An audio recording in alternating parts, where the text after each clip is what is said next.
Hello everyone and welcome to another episode of Calasar. Today we're going to be talking about Edward Livingston, who was Secretary of State from May 24th, 1831 to May 29th, 1833. So let's go ahead and move on. This is what he looked like. Very good painting there. Hair's a little disheveled, but whatever. Pretty good painting there. So let's go over his background. He graduated from Princeton in 1781. He practiced law with Alexander Hamilton and Aaron Burr. Imagine that relationship there and that dynamic. Woo! He was an opponent to the alien and sedition laws, remember, under Adams. He created the Louisiana Law Code, which ended up being called the Livingston Code.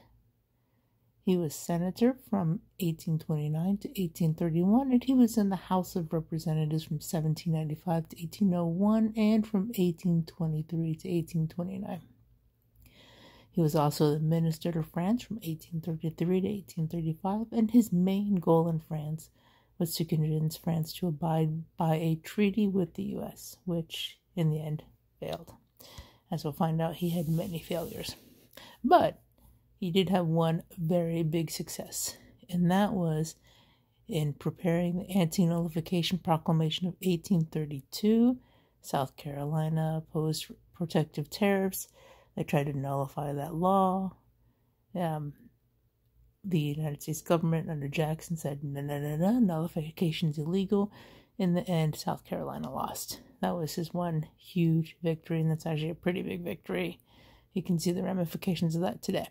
So, let's go over his other successes, or, actually failures. But he tried, and that's what's important. And that's why you hesitate to call them failures, but they are. So, he could not settle the dispute over the northeast boundary.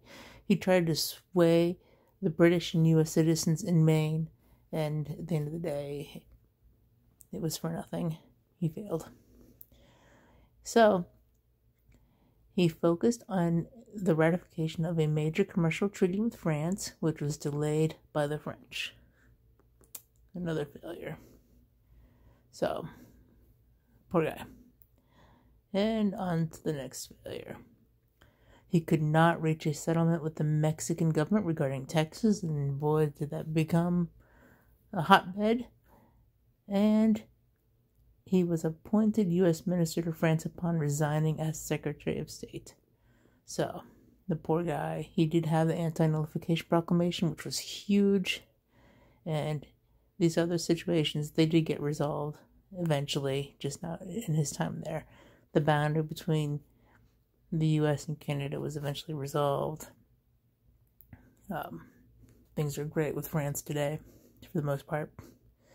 And Texas, that ended up turning into a war, but as we can see now, that's resolved.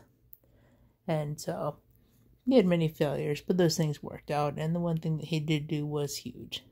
So, that was Mr. Livingston.